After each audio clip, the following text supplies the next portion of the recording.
Hello, and thank you so much for joining me today. Today we will be taking a look at what your person thinks of this connection at this time.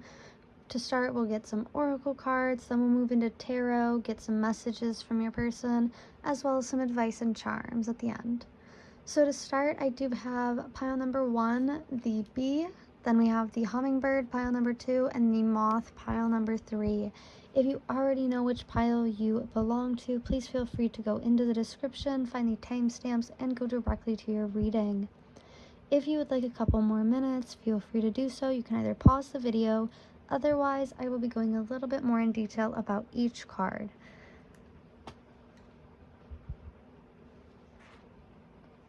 Alrighty, so to start with the bee, we have this beautiful air energy.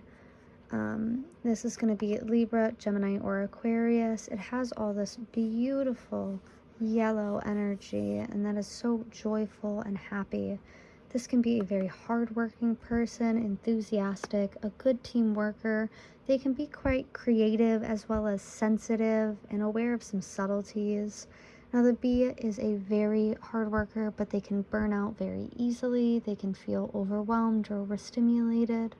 If this sounds like your person, you can find the timestamp for pile 1 in the video description below. Alrighty, pile number 2, the hummingbird. Hummingbird is an air energy. This could be Libra, Gemini, or Aquarius. Now, the hummingbird is positive, they're enthusiastic, and they are spiritually resourceful. I do often think of the hummingbird almost like the golden retriever of the bird world. They tend to be very curious, they're smart, and they love to learn. This could be like a colleague, a student, someone that you work with.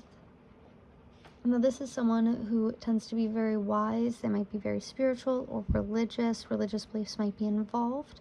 If this sounds like your person, then you can go into the video description and find the timestamp for pile number 2 listed below.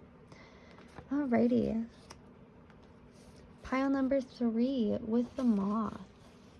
So the moth is a very hasty, impulsive energy. They can be very back and forth, push and pull. This moth energy can also take things almost as if they're greener on the other side. So they can be a little bit too blinded by shiny things. This is almost like the crow energy of the insect world. So if this sounds like your person, you can go into the video description box and find pile number 3 and join me for that reading. Alrighty, thank you so much for sticking around and going through these with me, and I will see you at your reading.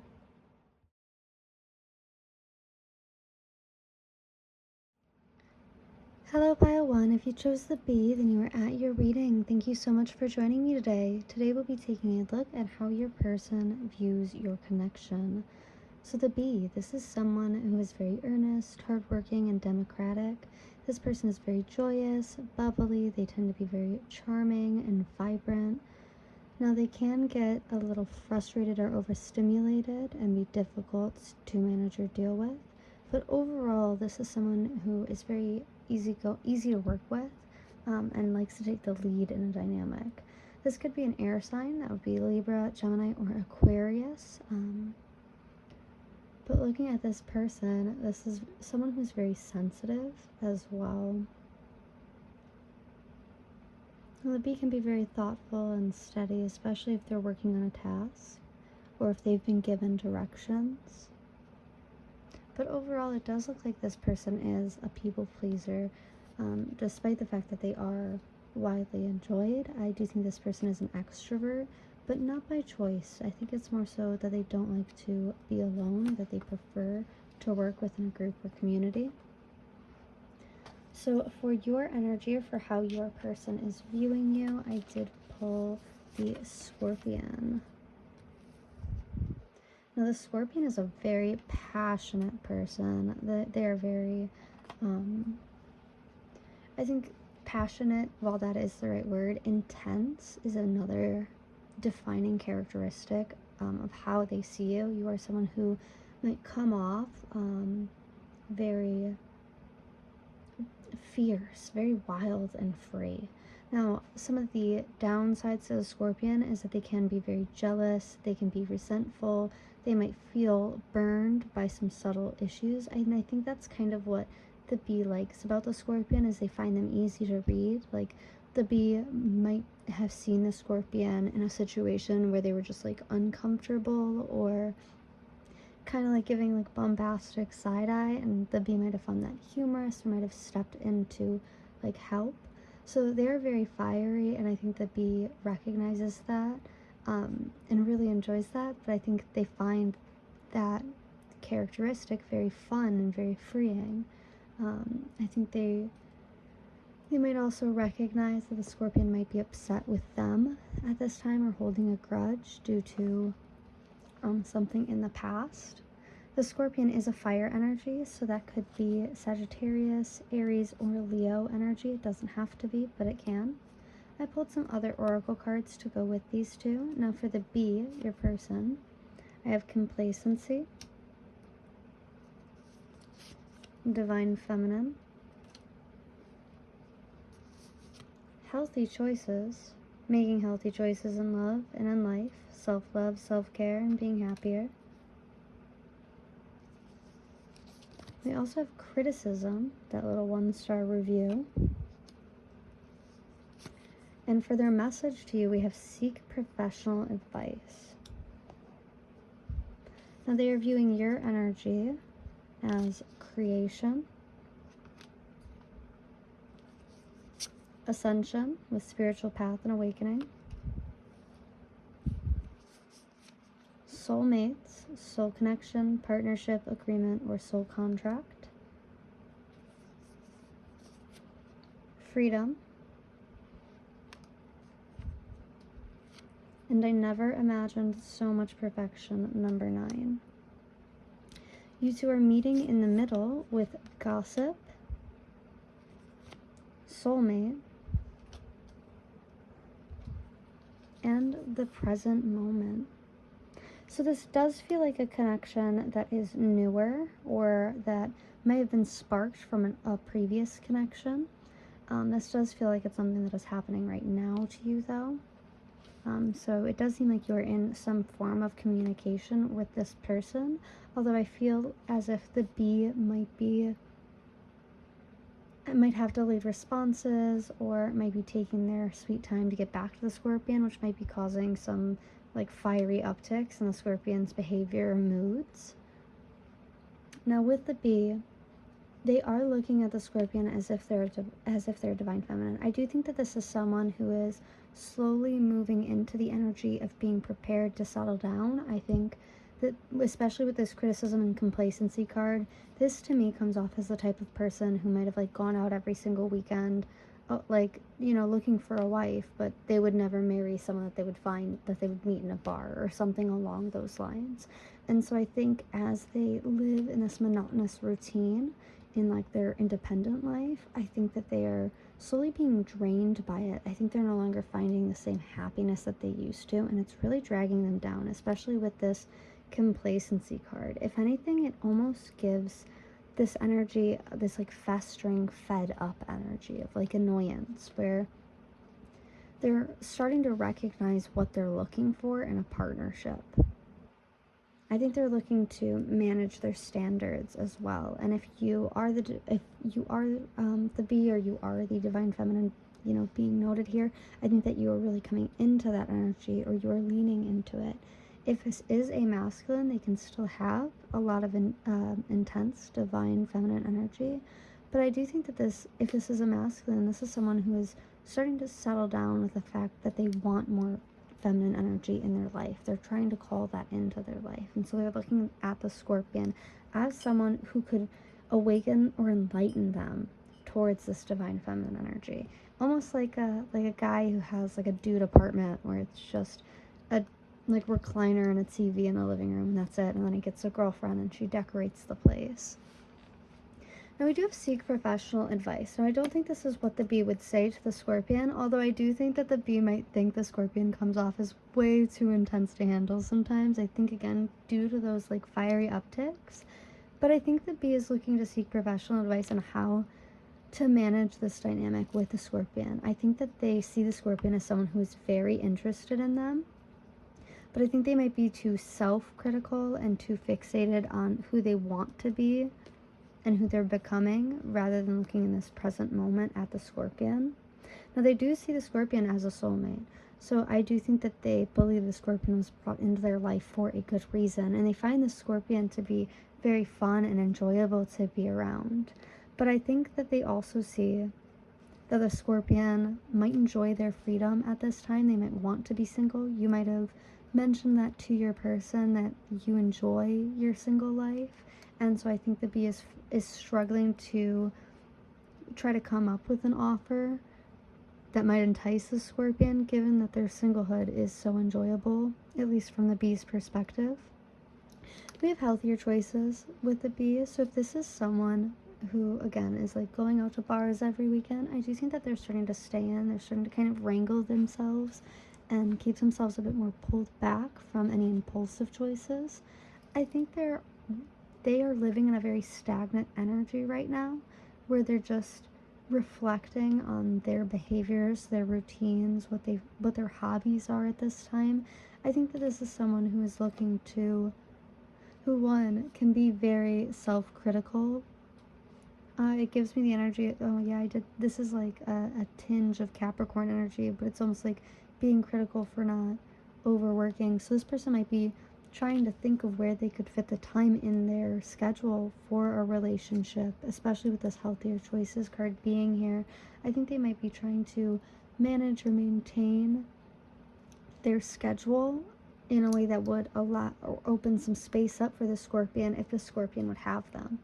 Now, they do see the Scorpion as someone who's very, very creative. They see them as someone who is wise, who could be very patient with them, despite, some abnormalities in their moods towards the bee sometimes.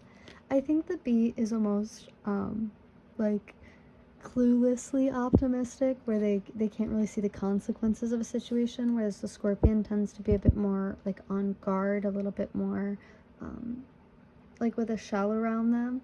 And so the Scorpion might get snappy at the bee, especially with the jealousy from the Scorpion card. I think the Scorpion has been working on possessiveness and how they view the bee, because I think that they might view the bee as someone who is like naive or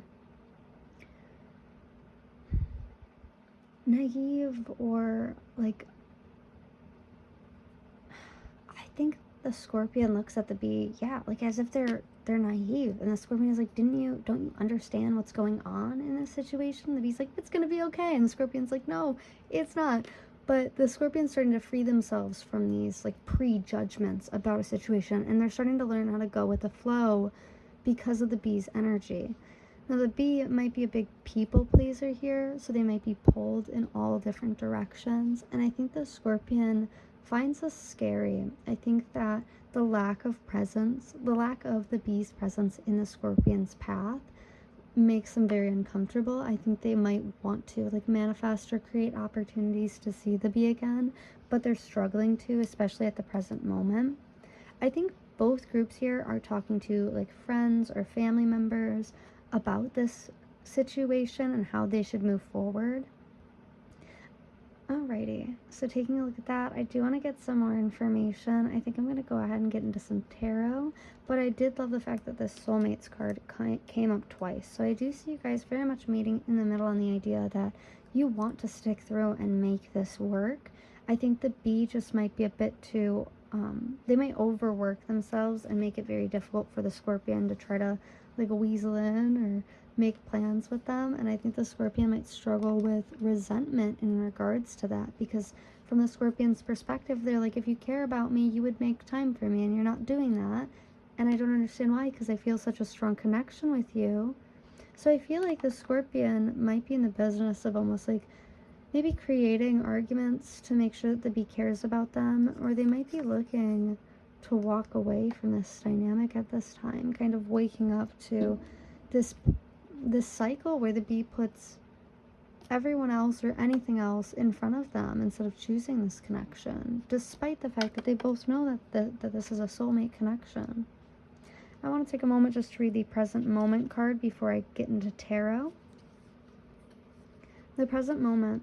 Focusing on the now is the underlying principle of mindfulness. By keeping our full attention on the sights and sensations of the present moment, we stop our mind from wandering off on unhelpful tangents or towards issues that we can't change. Being attentive to what is right in front of us creates a clear and calm mind and helps us notice and experience things that so often pass us by.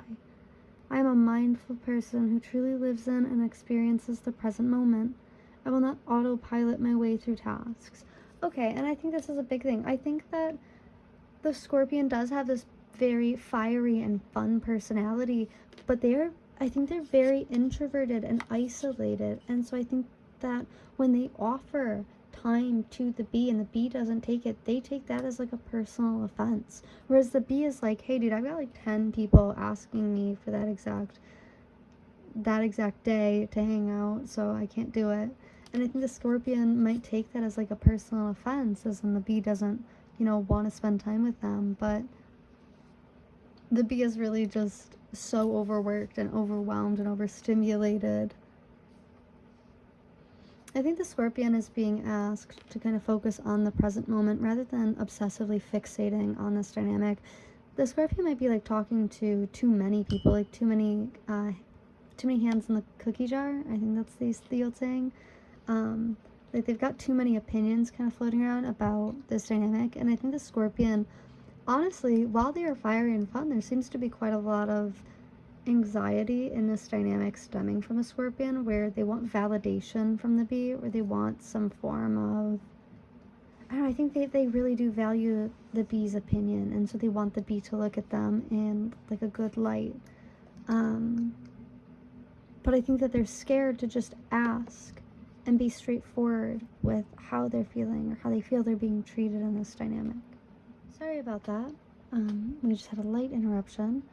So with this bee person, I also see this seek professional advice. They might also be telling the Scorpion that like their mental state isn't great right now for a relationship, especially because they're being pulled in so many different places, or so much is being asked of them right now. It almost seems like there's a big burden on their plate at this time.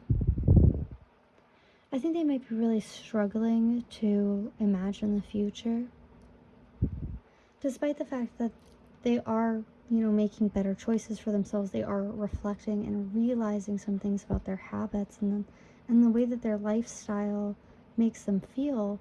Despite that, I don't think that they're quite at the point where they recognize that the Scorpion is someone, like, I think that they feel this soulmate energy, but I think it very much frightens them because they don't feel as if they have the space to make for that at this time, although they do crave a divine feminine. And with this present moment card and this seek professional advice, they might be talking to a therapist or trying to find a way like to manage symptoms, or maybe some situations, like some family situations going on. This might be like a role that they take in their job or in their family. But it does seem almost like they deal with so much stress on a day-to-day basis that even though they adore the Scorpion, their little mood swings are almost overwhelming for them. So as much as they want to partake, they simply don't have the energy. Like, they don't have the spoons for it.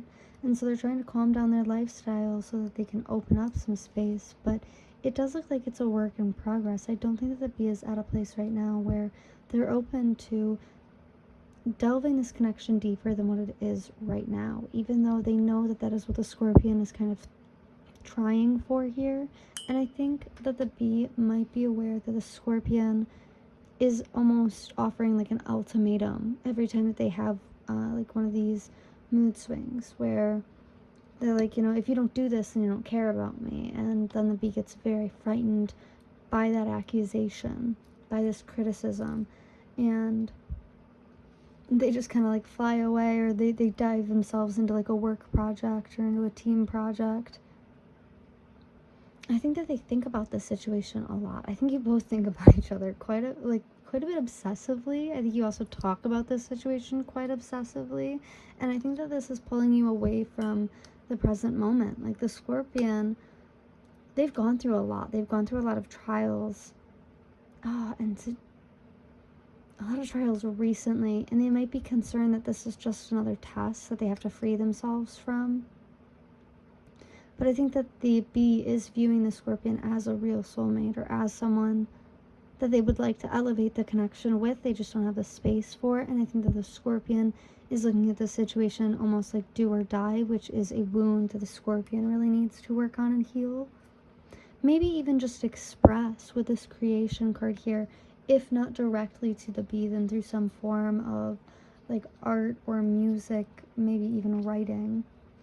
I do want to go ahead and get into some tarot. Then from there we will take a look at advice and messages, advice, and charms for this reading. I will see you in just a moment. For your patience, I would like to live shuffle. I am using the gold foil tarot that was recently gifted to me by a good friend of mine. Thank you, Charlie. So I'll be using it for this reading. We have the moon in reverse. Sorry, this might get a bit loud. We have, looks like Judgment in reverse. And then we have the Nine of Wands in reverse. Okay. We have the Five of Pentacles upright. We also have the Queen of Cups in reverse and the Six of Cups in reverse. Okay. Alright, let me go ahead and split the deck. In the middle, we have the Lovers upright. Ooh, with the Magician behind that. That's beautiful. We'll get into that in a second. And then we also have the Eight of Cups upright underneath the Scorpion over here. Okay, I'm going to get a quick sip of my tea, and let's get into this. I'm not sure if you can see these very well, but try it like that. Okay, cool.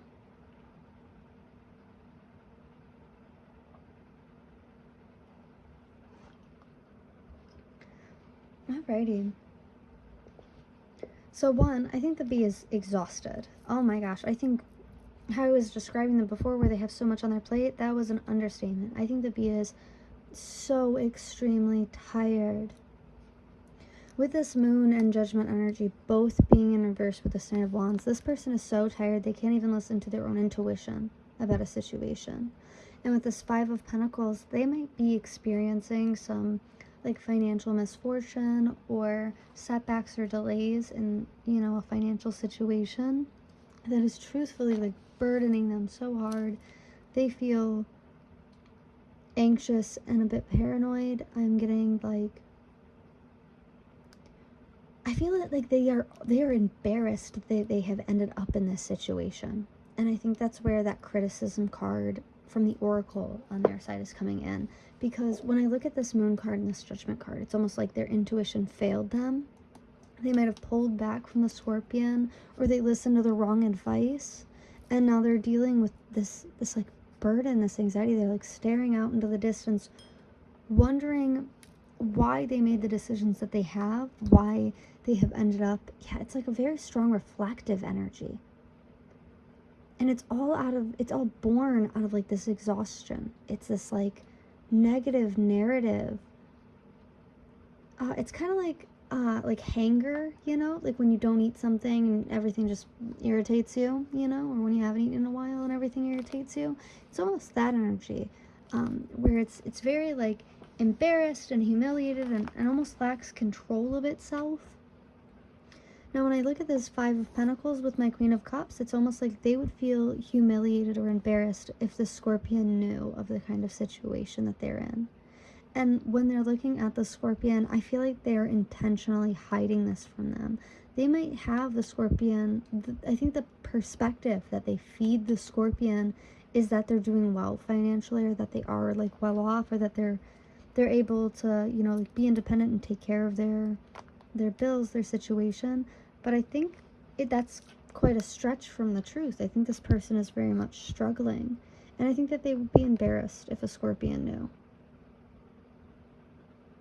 They might perceive the Scorpion as someone who is very interested in material possessions or material things, So I think that they very much do discount themselves, or at least their value, to the Scorpion. So when they're looking at this connection, it's almost like, well, I can't make time or space for the Scorpion because I can't provide for them, or because I can't offer them anything at this time. And I think within that, there's like a lot of shame. They almost use this as an excuse, as part of this negative narrative, to kind of tear themselves down, so that they feel guilty, so that they feel like they have to do more, which in turn does turn them into a very hard worker, because they want to distract themselves from the pain of this incredibly negative narrative. We have the Six of Cups in reverse, so they might be looking at the Scorpion as someone who is a bit immature, or they might be viewing like the Scorpion's reactions or behavior towards them as immature, or they might be viewing how they've behaved towards it. Like the Scorpion is looking at them as if, like, you know, how you've acted is so childish, like you're hiding all these things from me. With the Lovers and the Magician card being here, there is quite a lot of love, but I do feel as if the bee needs to control it. They very much feel as if they need to control what the Scorpion is able to see. So they might come off like very mysterious, or like, in quotes, busy, but aren't, or they're just like distracted or intentionally distracting themselves from it. I think there's a lot of feelings here. Like, the bee really wants to impress the Scorpion, and I think that the Scorpion is just looking for some more like time or effort towards this dynamic. And the bee is looking at the Scorpion and going like, time or effort, like, but I can't offer you money. And the Scorpion's like, but that doesn't matter. So it's this almost, it's almost like these energies are pushing and pulling each other. Because the Scorpion on one hand is like, I want to make this work. And then on the other hand is like, but I'm ready to dip at any, like, I'm 1 foot out the door. And the bee is like, I could make this work, but, you know, then I'd have to pull this mask off. I do think the bee almost feels like they've failed the Scorpion in a sense. Potentially that they can't make like their dreams come true. With this Moon and the Six of Cups being here, it does give me almost like a failed dream energy. Almost as if the bee has kind of fantasized about being with the Scorpion before, but their negative narrative kind of takes control of the whole situation, and they use the Scorpion as like a form of like self-punishment, or like they imagine that the Scorpion would say like cruel or unruly or even untrue things to them. And I don't think that that's how the Scorpion actually is. Well, I do think that the Scorpion might have some issues with like emotional control, and, you know, like, not emotional control, but they might struggle with some mood swings. While that is very true, I also think that the Scorpion does tend to be very fair and is just looking for like, should I stay or should I go in this situation? And the bee is like, almost, I don't know why I keep messing with the Eight of Cups, and I think it's because the Scorpio energy is like, do I stay? Do I go? Behind that, we do have this Four of Wands, so it might have been a while since the Scorpion has seen the bee person, and yet they're running like a track in their mind. And I think the bee even uses these ultimatums as a form of like self-deprecation, where they're like, of course they're gonna leave me. Like, why would I stop them from leaving me? They can go find someone better. Like, you know, I think that they do value the Scorpion quite a lot, but it's almost like they are almost martyring themselves in this concept where they save the Scorpion from themselves. And the Scorpion is like, you don't need to do any of that, dude. You are so dramatic. The bee energy is almost giving me like a overachieving eldest kid, like almost like a theater kid type of energy. Yeah, I think that the bee is heavily invested in controlling the Scorpion's perspective here, and they are happy to do that with like a little disappearing act, with making them wait and wish and yearn for this situation. I think they might come in a bit strong with this Two of Cups being here. Like, they recognize that there are deep emotions here, but I don't think that they really have the strength to like back it. So even if they do come in strong towards the Scorpion, I think they really doubt themselves every step of the way, which is so exhausting, folks. Like, I think the bee wants to do a lot for the Scorpion, recognizes that they're not in a position to do so, and holds themselves back based on that. But when they do build up the confidence to come forward, I think that, you know, like they're greeted very well by the Scorpion, if not with like some light questioning, like, well, where have you been? Like, what's been going on? Like, you've been so busy. But I think the Scorpion does take it well. Like, I think that they're very welcoming to the bee, and the bee is kind of making this up in their own mind. Like, their own negative narrative is kind of taking control. So I feel almost as if they're very fearful of the Scorpion because of that, because they want to control their perspective, and they go almost like, it seems, weeks at a time or like days at a time without talking. They might find it difficult to like manage the Scorpion's perception of them and disappear, like stay mystical and like, you know, off to the side or in the shadows. Okay, I want to pull some messages. Let's see what else is going on here. What else are they thinking? Okay, I'm going to start with my Hidden Truth Oracle.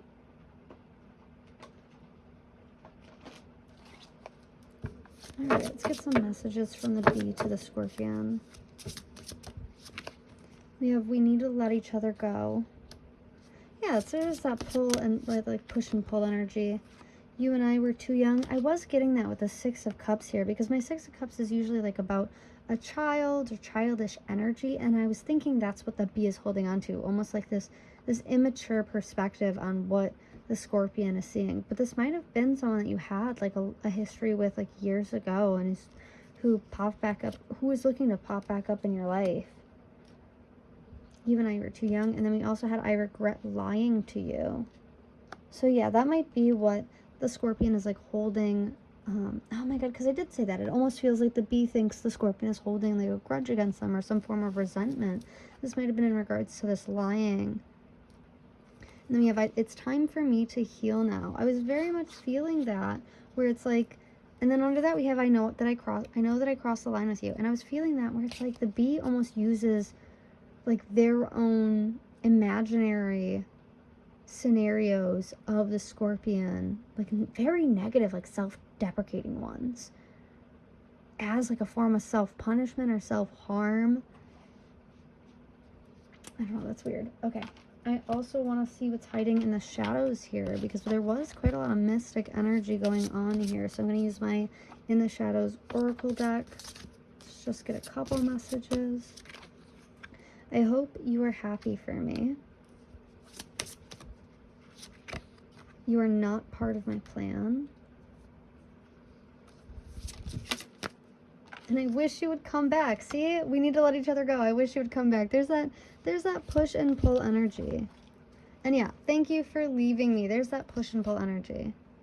I think that there's quite a lot with the Scorpion, with these ultimatums, where I think the bee almost relies on the Scorpion to get fed up and leave them, to reaffirm the fact that they aren't like lovable, that they like aren't capable of being, they might even, yeah, that they aren't capable of being cared for, or that their only value is to be of use. Like, they can't just be loved for who they are or for existing, despite the fact that I think the bee is actually very popular, very well liked, very charming. But it's almost like this very self-deprecative people pleaser energy, where if they're not of use, then they need to run because they don't know what they can do. Oh my, this is a very like childish energy. It might be a child wound that's causing this. Like, okay. I do want to go ahead and take a look at some little messages from the Hermit's Tarot deck. So let's just get a couple more and see what's going on. All right, there's one, there's two, and here's three. There's someone else. I just want space. This one fell. I want you to choose. Okay. All right.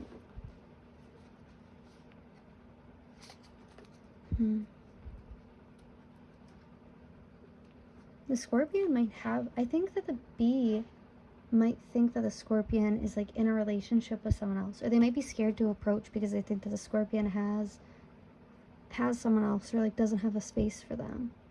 I just want space. Yeah. And I think that this I just want space card isn't just for the Scorpion. I think it's for everyone in their life. I think they're very overwhelmed and overstimulated. And I think that they need to take some time out for themselves. I think they're intentionally distracting themselves when what they really need to do is like sit for a couple minutes, sit still, like stay still for a little bit and think about their situation. I think they might be looking at the Scorpion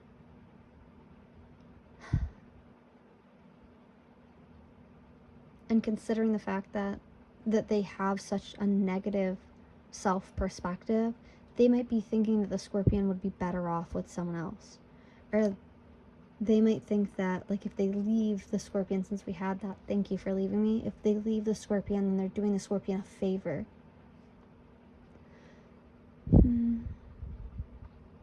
You're not part of my plan. Yeah, I don't think that they were expecting to meet someone who would actually call them out on their BS, especially with this I regret lying to you card. I think that they make a lot of excuses for why they can't talk or for why they can't be present in the Scorpion's life, and I think that the Scorpion consistently calls them out on it. And is like, that is not a good excuse. That is not a reason. You are choosing to do this, and you choosing to do this either hurts me or is inconsiderate or does not add to this dynamic or isn't like a feasible dynamic for me to carry, you know, in this relationship or in this connection. Like, this doesn't work for me. And I think that the bee's only response to being called out is to avoid and to hide, especially with that I just want space. Like, they just want to distract themselves and then hide from the world. There is a lot of push and pull energy, and I think it's because the Scorpion is they're very authentic and very genuine with how they feel. I think they've been honest with the bee, with how they're feeling, and with the fact that they can walk away, that they know that there might be, you know, bigger fish in the sea or someone more compatible is out there. They might, you know, have like a roster.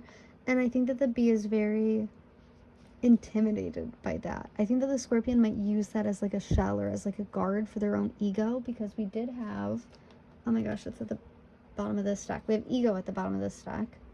So it might be like this shell might just be like their ego coming out and being like, okay, well, if you won't treat me right, this person will. If you won't buy me drinks, another guy will. That kind of energy. And I think that the bee does take that as like a threat. Like, I do think that they go on the defense because of that, and they distract themselves. They just want space as a result because they feel the same way. Where it's like, if I don't buy her a drink, another guy will. And he's probably better for her than I am. Or, you know, match the pronouns as they need to be. But it is that kind of self-deprecating energy where they think like, by not fighting for the connection, they're allowing you to find someone better for you when you didn't want when you wanted them, you know? Alrighty, I do want to get some advice, and let's get some charms. So I will see you in just a moment. Thank you so much for your patience. So I did go ahead and pull some more zodiac cards for the charm portion of this reading. So we had the bee, which was air. That's going to be Libra, Gemini, or Aquarius. And then we also had the Scorpion. That's fire. That can be Leo, Aries, or Sagittarius. We also pulled Moon in Pisces. Beware of indulging in negative or depressive tendencies. That came up for the bee. And then for the Scorpion, we had Moon in Taurus. Now is a time for focusing on finances and practical matters. For the connecting energy here, I did pull Scorpio, just straight out of the gate. So I pulled a couple self-care cards for each of you.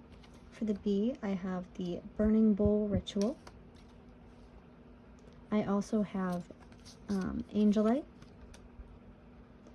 Acceptance of situations that can't be changed is extremely difficult. It may be a death or a change in a relationship. Angelite, when used with meditation, helps connect to the true meaning of acceptance.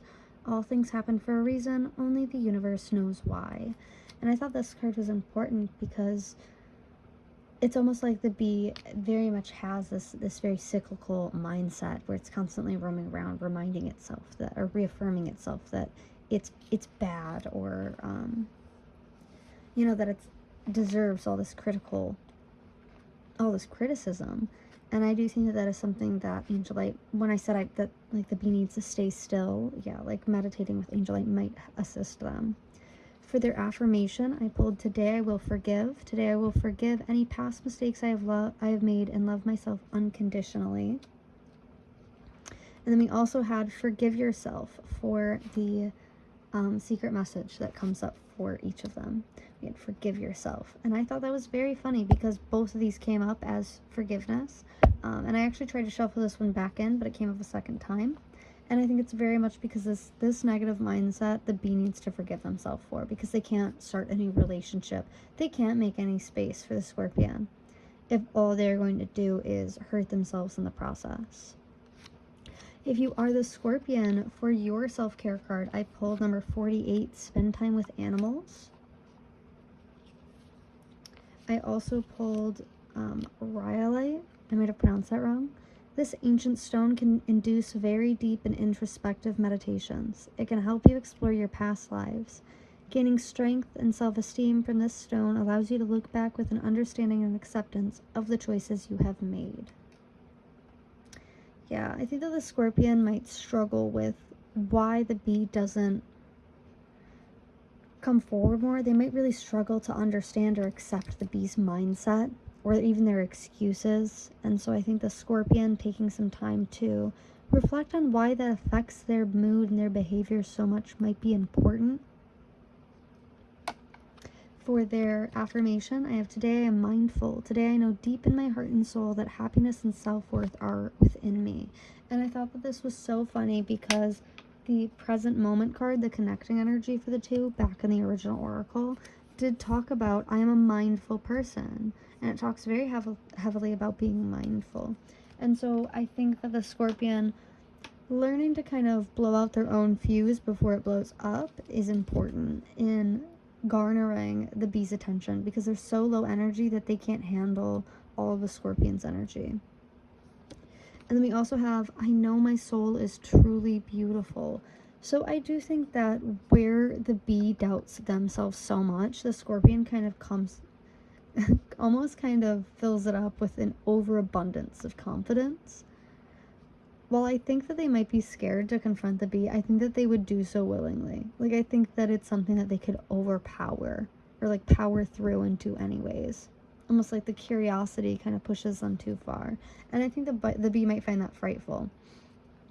Or they might perceive that as like a fight or an attack when it's really not.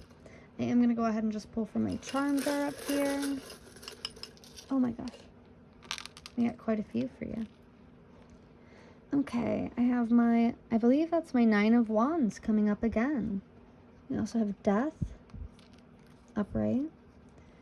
I have my 8 of Pentacles in reverse, as well as, I believe that's my 10 of Pentacles in reverse. Okay. I have Smile More, Radiate Positivity. This says good things will come. Sorry. And this one says, let it bloom. We do have some initials here. It looks like I have G as in golf. I know it's not focusing. G as in golf. R. I know it really isn't going to focus. And then we also have B as in beta. I also have this little music note here for the charms. But to get into your mini tarot here, with this 9 of Wands on my Death card, I feel that you both find this dynamic to be exhausting. It's almost as if you guys have both driven this dynamic, or driven each other into feeling like you're kind of cornered here, or that you have to answer for something. And I do think that this portion, this anxiety, this awkwardness in the dynamic right now will be resolved. I think it's gonna not die off, but I do think it will be transformed. And I think all it's really going to take is some time apart. I think that if the scorpion were to pull back their intense energy and be a bit more, not gentle or soft, but I guess relaxed or calm, then the bee would feel a lot more comfortable taking their space and then coming forward with some intensity. But I very much feel as if the bee is looking at this connection and thinking about how easy it would be. They think about how easy it would be to love someone like the scorpion. Oh, it would be so easy. They could fall in love so easily, but their circumstances, their situation, how they view themselves doesn't provide them that space to be able to do that. And I think with the Scorpion over here, they are looking at this situation as like, well, if you can't give me what I need, then I'm going to go. I'm going to have to leave because the situation where we're at right now is hurting me. You know, I feel ignored and unvalidated. Like, I feel like you're avoiding me. And this doesn't seem to be like something that I'm willing to continue to work towards if you're not willing to put some effort in. And the bee is like, give me a little bit of space. I need to figure things out. So that is what I am seeing for your reading today. Thank you so much for joining me. I do have private readings available. You can DM me on Instagram or comment on TikTok. Or follow me on TikTok for any of those. Please leave me a like, comment, or subscribe. Let me know how this resonated with you, or if there's any content that you want to see in the future. Once again, thanks so much for joining me, and I'll see you in the next one.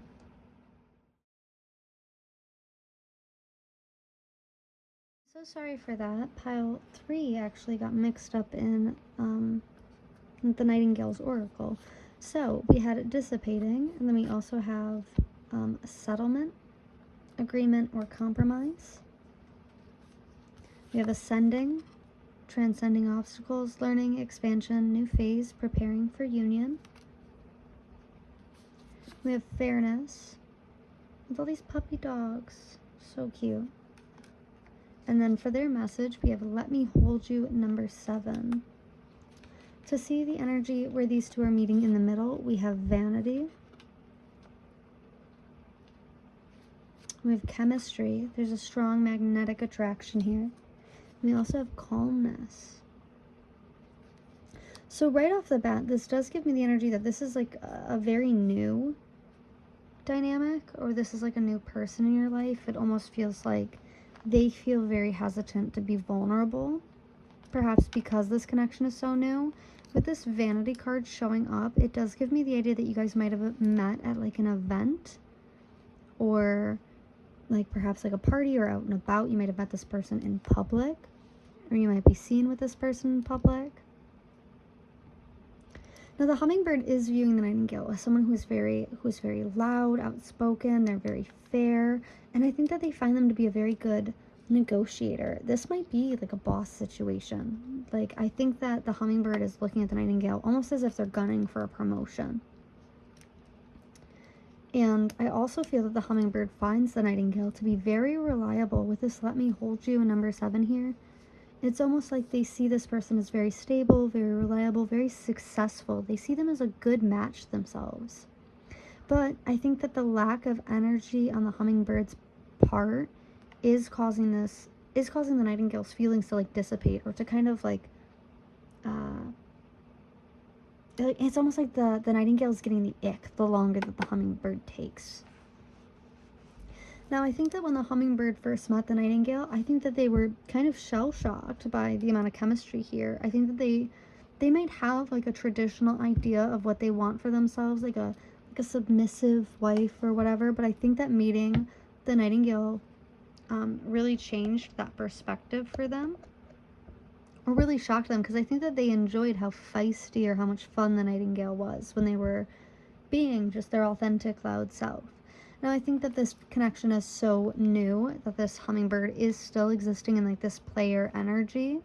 I think that they are taking things very slow. I don't think that there has been a lot of contact since this initial meeting, or since your last time seeing them. I think that the hummingbird is a bit in denial here about the fact that they have feelings, or that there is a strong chemistry with the nightingale. I think that they're just waiting to see how it plays out, or how the nightingale acts. They might have come off with a very strong mask, or they might have made the nightingale think that they were more compatible than they actually were. Or they might have like feigned interest to get the nightingale hooked. And I think that they might be in some denial that they are also hooked, and I think they're kind of pulling themselves back or hesitating, like they're forcing themselves to stay away or to not interact in this dynamic. And I think that the nightingale is looking at the hummingbird like, you're just attractive, and so if you're not gonna interact, then that's fine, but I'm gonna go. And I think that the hummingbird is like, I want to make this about like I want to make this about like my lifestyle, and like it almost gives the energy of like the hummingbird might be a player. I heard the term like pump and dump. So while that's like their routine and what they would do with anybody else, I think that they have met they've met the nightingale, and they are finding it difficult to want to do that, to have this player energy towards this nightingale. It almost makes me feel like the nightingale makes the hummingbird slip up a little bit. I think that the nightingale is very unique to the hummingbird. I think that they are very surprised, and I think that they want to know more. I think that they find this person's energy to be very morally aligned with their own, and I think that they like the fact that the nightingale isn't very shy. They aren't going to like be stepped on or walked all over. And I think that they have a very strong hand. I think that the hummingbird very much finds that reassuring. And I think that despite like the silence or almost like this block energy, I think that you already know, especially with all this blue here, like I think the hummingbird might have voiced that they care in this dynamic, but that they can't take it forward because of some stupid vanity issue or some like 3D like material situation going on, so they can't push this dynamic forward. But I do see like a lot of almost like sexual frustration with this, especially with this patience card. It's almost like they're holding their breath in this situation. Okay. With this chemistry card being here, as well as calmness, I want to take a look at the back of this calmness card, because I want to see why this is the connecting energy for you two. It doesn't seem like much is going on in this dynamic, I think because it's so fresh and so new. So it does feel like the waters are very, very calm, but I almost feel something bubbling underneath. Like the hummingbird is struggling to pace themselves, and the nightingale is struggling to want to stay on board. So with calmness, at times it can feel like the modern world is so full of stressful events and anxieties, and often we spend too much time worrying about things that have happened or things yet to come. This is when we need to remember the importance of calmness and inner peace. There are certain things we cannot change, and within us all is the capacity for perspective and the ability to let these things go. There is a great reserve of calmness inside of me. Today I will bring tranquility in the world. And I do really like this. I feel like these are two very stable people, especially with this patience card being here, this fairness card being here. It does give me the sense that you two are very aligned with your beliefs, with your reactions, your behaviors. There's a very strong sense of compatibility here. And I think that the hummingbird is more than happy to deny that because it frightens them. I think that this is a connection that the hummingbird would love to almost dissect, to get really into. But I think that they are fearful. They might have been rejected in the past for their interests, or maybe even like their energy. They might like come on really strong in love, and that has hurt them in the past. And that's why they're kind of hiding, and they're like, no, like I'm not gonna get hurt again. I don't like them. I don't have a crush on them. Like, or hiding behind this mask of like, I don't want to talk to you. When in reality, they really do. I think they're just very fearful of being hurt again. And I think that they're worried that maybe they're worried that if they show like their true face to the nightingale like won't be willing to like compromise on this. But I think that the nightingale is, number one, is very good at negotiating and will meet their needs like at the end of the day, they will have their needs met. But I feel like they are more than open-minded to this kind of connection. I almost feel as if the hummingbird is so scared of love that they're willing to shut themselves off. So there's this illusion of calmness or almost like friendliness on the surface, even though both of them have some very bubbly thoughts underneath. Although I do see that if the hummingbird isn't willing to come forward with some effort, some energy in this connection, I think that the nightingale is going to lose attraction, because it almost seems like this connection is so new that it's really just based on like these 3D things of like these conversations. It almost gives me the idea of like a Tinder date or something. Like you guys haven't had a lot of experience with each other in person, so there's not much of an attachment formed, but the hummingbird would like there to be, even though they want to deny those feelings. It's almost like they're scared of falling again, and the nightingale is like, I think that this is important for the nightingale to realize that they can't make someone be ready. And I think that this is going to be a lesson for the Nightingale in learning how to walk away from someone who wants to play these games, to be honest. I feel like the Nightingale has been very upfront and very honest with the Hummingbird in this situation, and so they feel almost like their energy and effort has been at a loss. And so they're ready to walk away.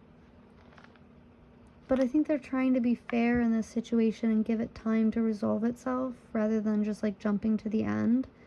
I think the Nightingale is very mature. They might be a siren, especially with this ascending. Like, they might be very good at talking people into what they want. They might be very good into talking themselves into staying as well. Alrighty, I do want to go ahead and get some more tarot. Let's see what more is going on in this situation. Then we will get some messages from your person, some advice, and charms. I'll be back in just a minute. Thank you so much for your patience. I wanted to live shuffle using my Under the Sea tarot. Alrighty, let's see. We have Death coming out. That's not a bad card. Don't go getting all anxious on me now. Okay, this flew out. We have the Queen of Swords. Then we have the Lovers. The Ace of Wands. 2 more, please, Spirit. Got the 5 of Wands. Just 1 more. We have the Ace of Pentacles. Okay.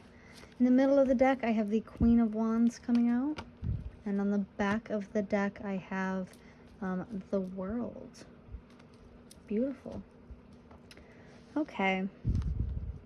I'm hearing an early 2000s song, and I cannot think of what it actually is or what the lyrics are. I can just like hear the beat of it. So you might be into like hip hop, or you might like love R&B, like early 2000s R&B love songs.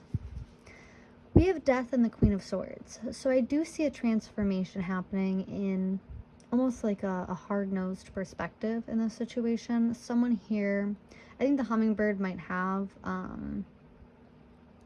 bit of an attitude towards the Nightingale, and I do see that changing. I see that changing for the better into love with the Lovers here. I feel almost as if the Hummingbird has been like misunderstanding the Nightingale, almost even intentionally. Maybe because of just like a scattered mind.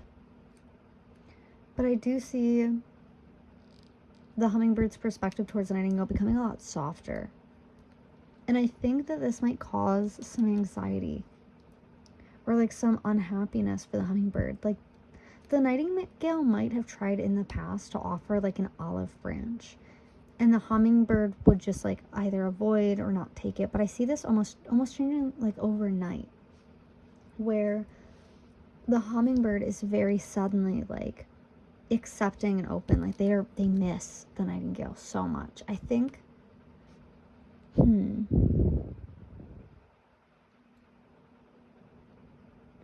yeah. Okay. So with this Lovers and the Ace of Wands, I think that the Hummingbird has had a really hard time in the past with love.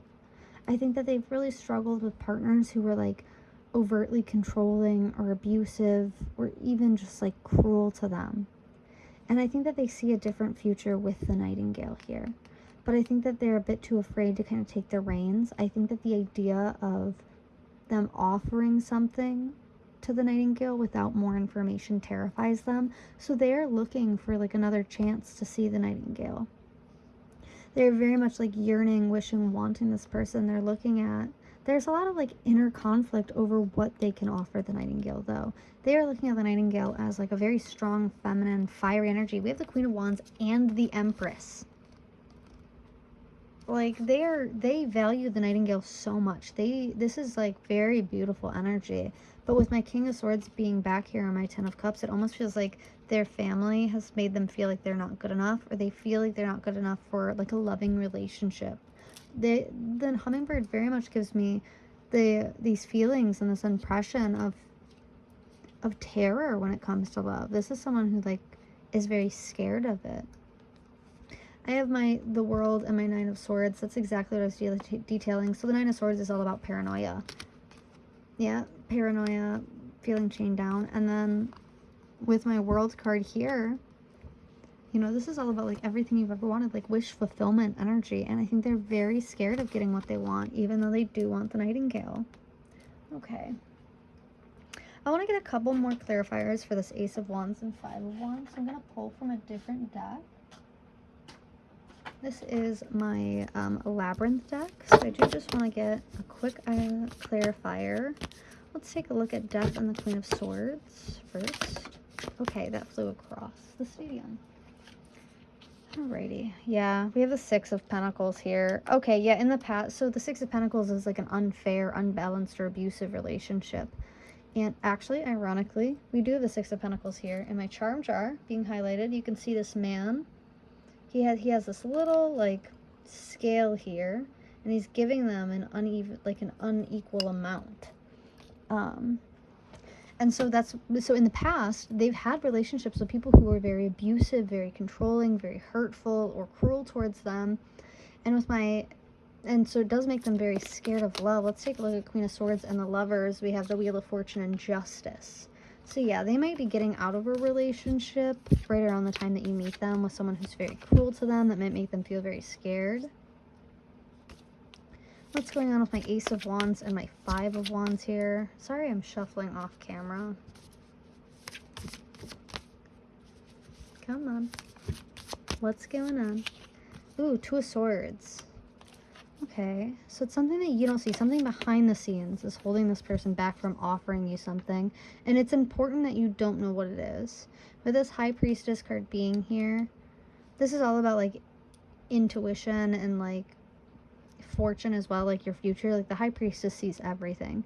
So I almost feel like you are blinded to something right now that is holding the hummingbird back. And I think it's for your, like, the best of you that you don't know right now. Okay.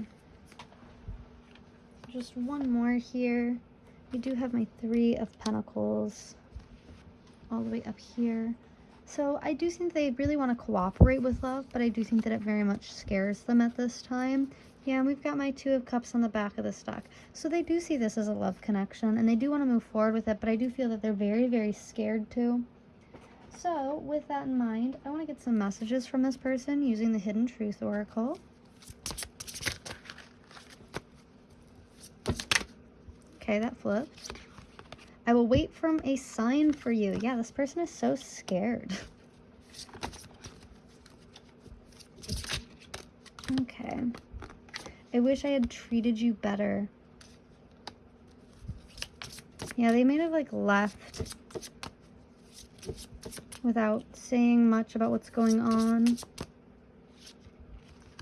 I'm grateful for the spiritual lesson. And I think that they're very grateful for the fact that, like, they can feel love again, and so many things remind me of you. I do think that the hummingbird is going to reach out, but I want to get some more messages from my In the Shadows Oracle cards. Let's see what's hiding in this connection. What's going on? What's hiding? What is she blind to? I never used to look at you that way. Oh, we got two. Sometimes I hear your voice in my head, and I wondered how far this would go.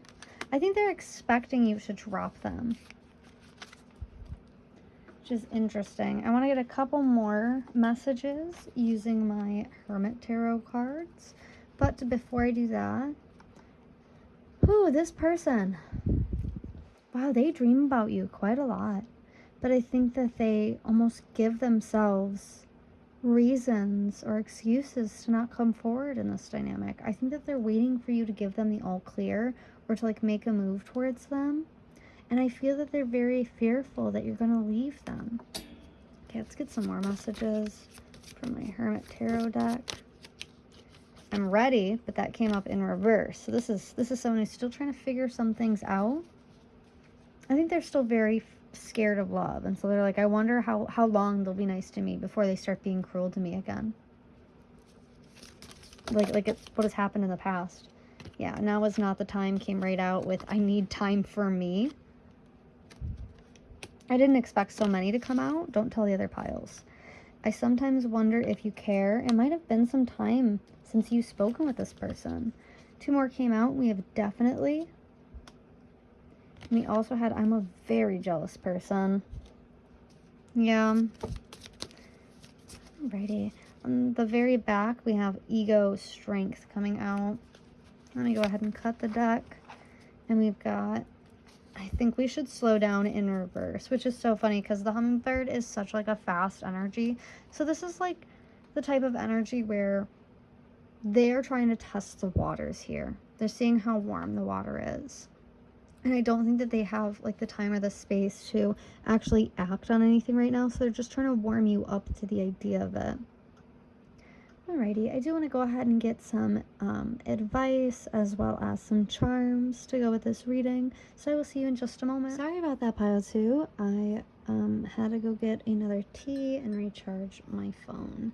So I did go ahead and pull some zodiac signs for this reading to start. We do have the hummingbird and the nightingale. Hummingale. That's so funny. We have both of those. They are both air signs, so that could be Libra, Aquarius, or Gemini. We did have Libra energy coming out very strongly as it came out with the moon signs. Avoid making serious decisions and instead focus on creating harmony within your relationships. We had it come out twice, actually.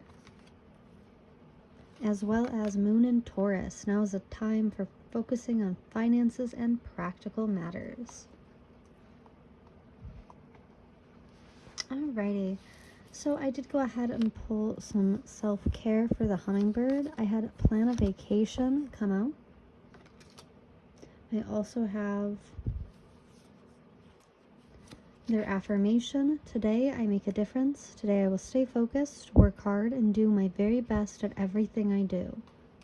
I almost feel like this is a challenge for the hummingbird as they tend to be a bit scattered and high energy, so they might bounce from one thing to another. So sticking to one thing and completing it might be a challenge for them, and it actually might help them to have like a calmer mindset. For the hummingbird, we also have petalite. This angelic stone was used by shamans to provide a safe environment around them as they explore the spiritual plane. With its very high vibration, it's excellent to use during deep meditation. It can help you reach back in time and heal old family wounds and trauma. I also have a message. It says, "Patience is within me." That is the answer for the hummingbird. Alrighty, and then for the nightingale, their self-care is number 30. Look for fairies. We also have their affirmation. Today I'm resourceful. Today I will turn anything into an opportunity. Their stone or crystal is calcite. Positioning this stone in any room or on your person clears all negative energy and washes away bad vibrations. Filled with powerful, positive energy, this stone stimulates your muscles and brain, making you feel more energetic and clear-minded. Yeah, I almost feel as if the nightingale is thinking about what they want to say to the hummingbird, and I think the hummingbird is aware that this is coming, like some truth or honesty. So some calcite might help you to find a more like neutral or balanced position.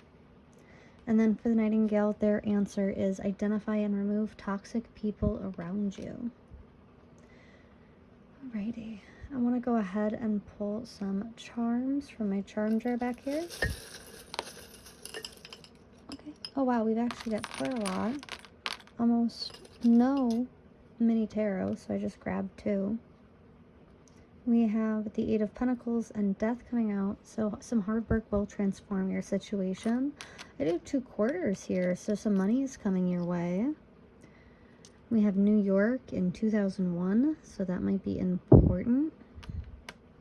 And then on the back of this one, it looks like I have New Jersey in 1999. Sorry if that wasn't focusing, my bad. Alrighty, let me try to zoom in a bit here for you. It looks like I have 2 rings here. Okay. This is usually my like purity, my promise ring, almost like a crown type of ring.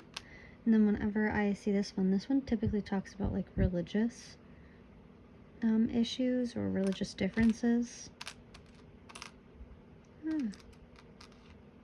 I also have my ghost here showing up, ghost certified. This is an evil eye double. I have a bat here.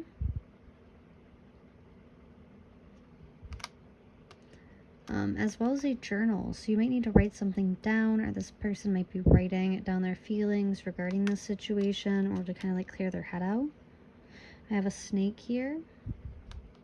With my snake and my bat and this evil eye, it almost gives me the idea that like you might have a gut feeling of like a third party situation, or you might have a gut feeling on like maybe like a close friend of yours that you don't trust all that much. That's just a side note. I have the word busy coming out. Yeah, you both are really trying to keep yourselves busy, but I think the Nightingale would love to hear from the Hummingbird, even if they are keeping themselves distracted with work. I have the letter R, as well as the word space coming up. Okay. Alrighty. So that's what I'm seeing for you today. Thank you so much for joining me. If this resonated with you, please let me know down in the comments. And let me know if there's any other like content that you want to see in the future. I will see you in the next one.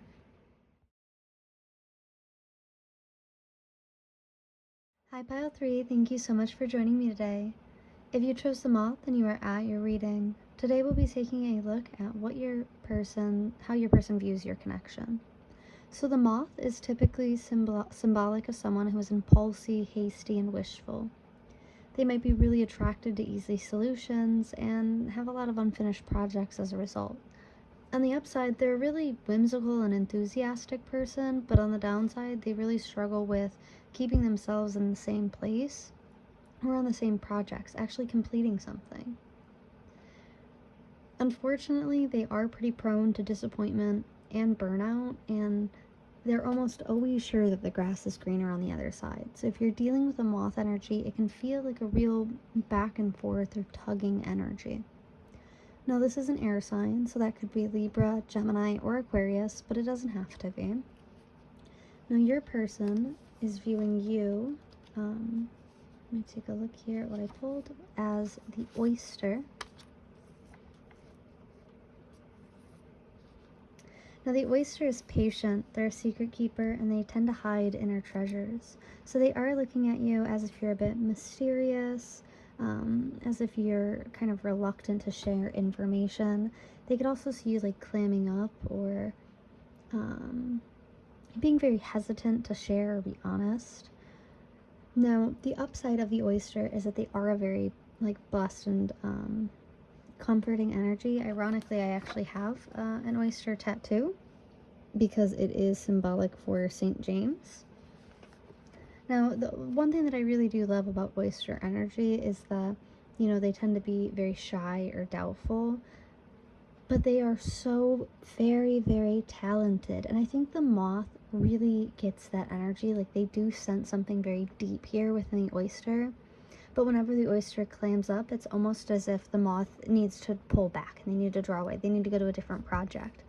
It's almost like they pry the oyster open it like an inch, and then they run as far as they can. Okay, so I did pull some oracle cards for each side to get a clearer look at what's going on. So for the Moth, we have a service, journal, writing, diary, and keeping notes. The Grim Reaper, the relationship is over, no second chances, grow and transform your life. We have compassion, as well as number 4, if I asked you to stay, would you leave?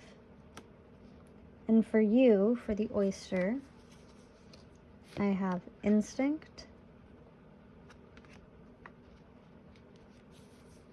gossip, petty, jealousy, envy. The golden mirror, self-absorbed, narcissist, one-sided relationship, love bombing. New friends. And you are right. You guys are meeting in the middle at prayer. Very soon. Clearly decide what you want. so that it comes to you now, as well as optimism. So a lot of these cards are quite grim. And I'm going to be honest, even when I first pulled their energy, it was so odd. It felt not resentful, but it's almost like a stage of grief is what I feel between you two. And I feel that you both might be at different points of that grief. I think the oyster might have already, previous to meeting the moth, might have already had a very like me versus the world mindset. And so during this separation, what it looks like with this Grim Reaper card and the service card being here, with this separation, I feel like the oyster is kind of clammed up as a result, where it's very hard to get them to come out of like an introverted or like almost a hermit mode here. But I think the moth is understanding of that. I think there might have been an event here, potentially with something like maybe this happened online or they typed it.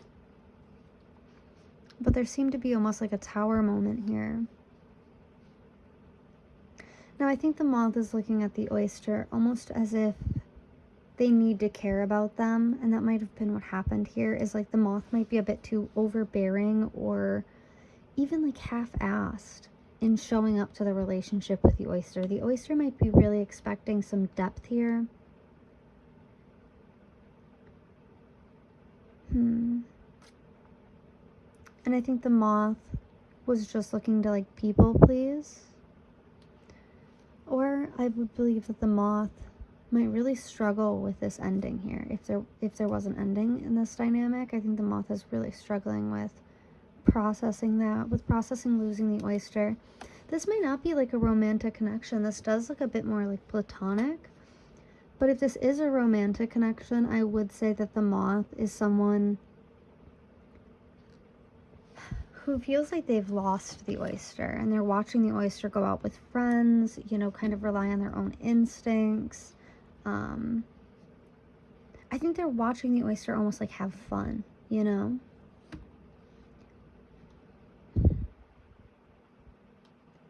It almost feels like the moth is stalking their social media.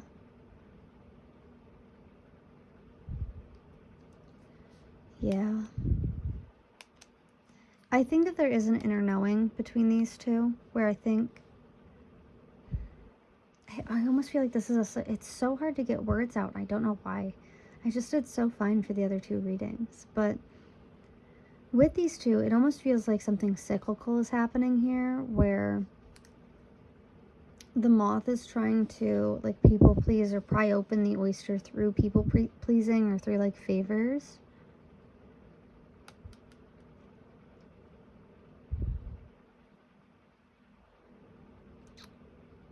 And I don't think the oyster is very receptive to that. I think the oyster does care about the moth quite deeply. In fact, I think that both of these people pray for each other. I think this might be a very like religious connection.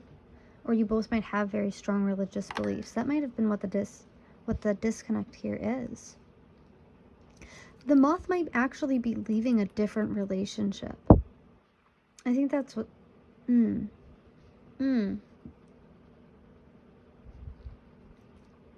Yeah. I think the moth may have left the oyster with that grass is greener on the other side energy. They might have done this, and they might have felt like it was almost like a service for the oyster to do that. I think the oyster's a lot happier. I think they realized that this relationship was almost like exhausting and drying them out. I think the moth might have like a musical like form of expression, like song or maybe poetry. I want to take a look at this compassion card. Sometimes the most positive effect on our own well-being comes from showing some compassion to someone else. By being understanding, kind, and caring to those around us, we are exercising our own best qualities and actively putting some goodness and light into the world. With my compassion, I make a positive difference to the world. I am sensitive to the needs of others. I love that this kind of matches my nail polish. That was not intentional, by the way. And I actually love all this green energy as well with the moth here. I am sensitive to the needs of others, especially with this service card. It very much gives me the idea like the moth has a lot on their plate. They might have to take care of some other people.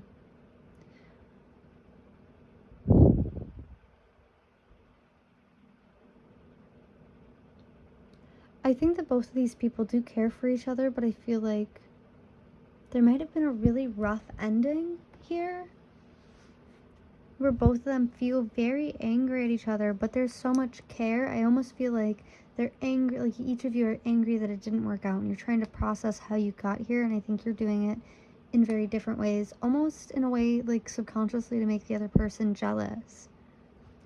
With my new friends here, it gives me, I don't like this reading. Sorry. This energy is just very, well, petty and a little immature, if I'm being quite honest with you. Alright, I'm going to go ahead and get into tarot. Let's get some more information on what's going on here because I'm very confused. Something is coming quickly, though, before we get into that. It does look like something is coming in very soon, like there will be contact here. And whoever is initiating it is very optimistic it's going to go well. I think both of you may be putting on like a front in this situation. Okay.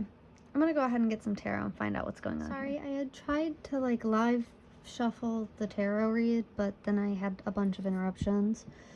We do have the Queen of Pentacles, the Page of Cups in reverse, the Hanged Man, the Ace of Wands in reverse, the Ace of Cups, the Five of Wands in reverse, and then middle of the deck we had King of Pentacles, and back of the deck we had the Five of Cups. So, taking a look at it, the moth does see the oyster as someone who is very well off. They see them as in control of their life, like structured. They don't see them as someone who is in need of saving. And I feel like this is almost intimidating to the moth. The moth might have a bit of like a savior complex when it comes to their relationships, or that's what they're used to being in the role of like the superhero, the savior, the caretaker, etc. They're very used to being in service of someone and being praised for that. And so when they encountered someone like the oyster who was so well kept, let alone like so well put together and so private and mature, it made them feel so insecure and so insignificant. I think that it made them feel very stuck on how they could move forward because they don't have an olive branch to offer. They don't have anything that they could offer the oyster. They're so well put together. They want to offer this cup of love, but they almost feel like it'd be a pointless endeavor because the oyster deserves so much more. They do see themselves as being like this King of Pentacles. But we have this Ace of Swords here that is very much indicating that while this is their goal, that is not where they're at. They're not in a position to be able to provide or to settle down or have roots in this dynamic. I do want to pull from the original deck that I had wanted to use for this.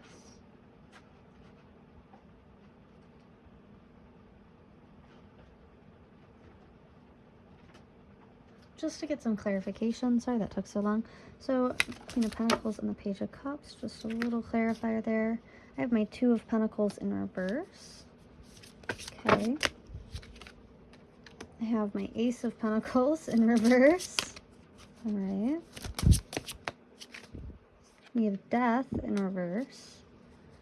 Okay.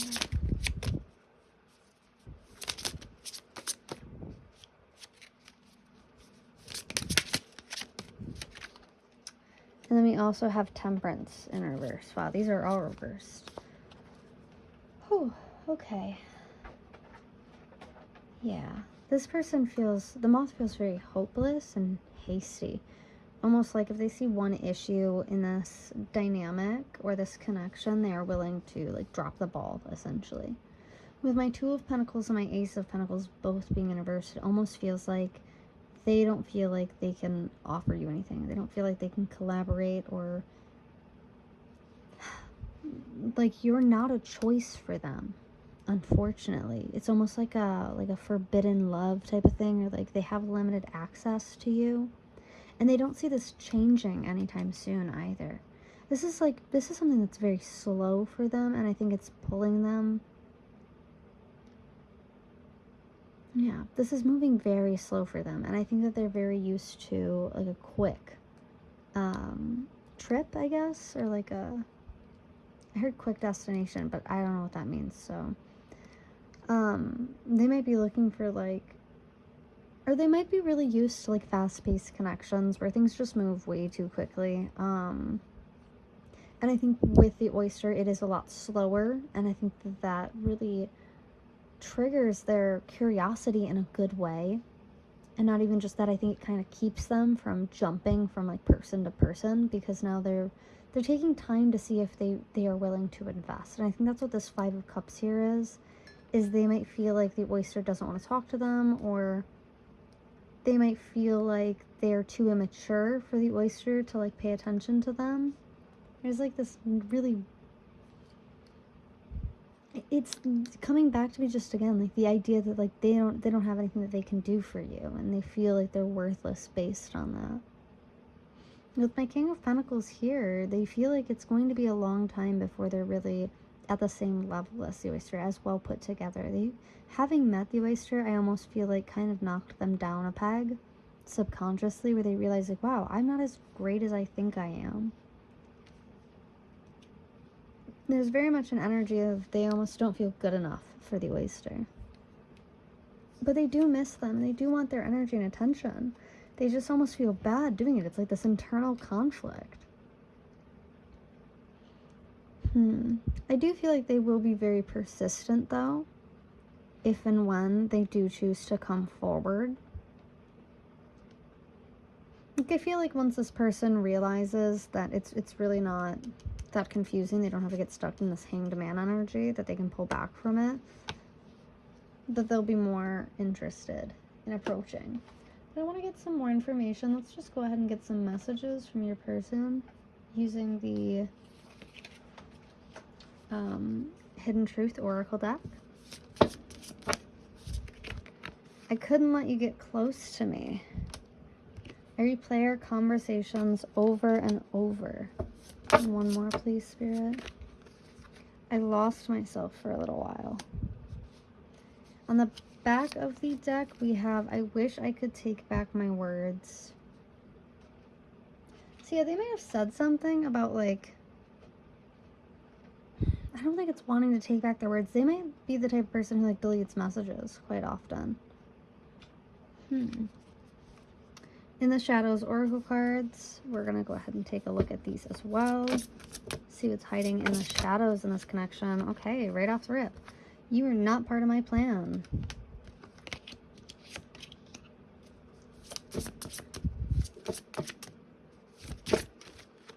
Okay. I understand you better now.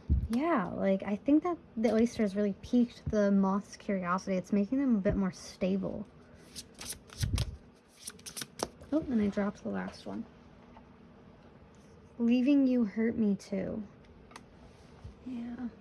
I think that's what this oyster energy of like, I think the oyster might just be a bit introverted and took some time and space to themselves, and the moth took that very personal and almost started looking at other options as a result.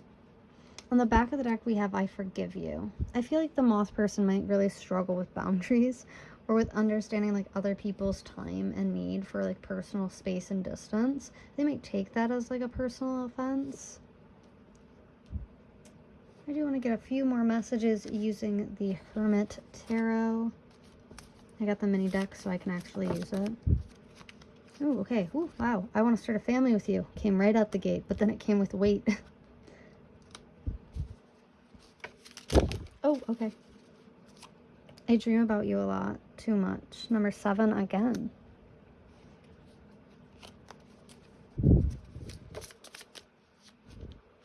You are wrong came up in reverse, as well as have I lost everything in reverse.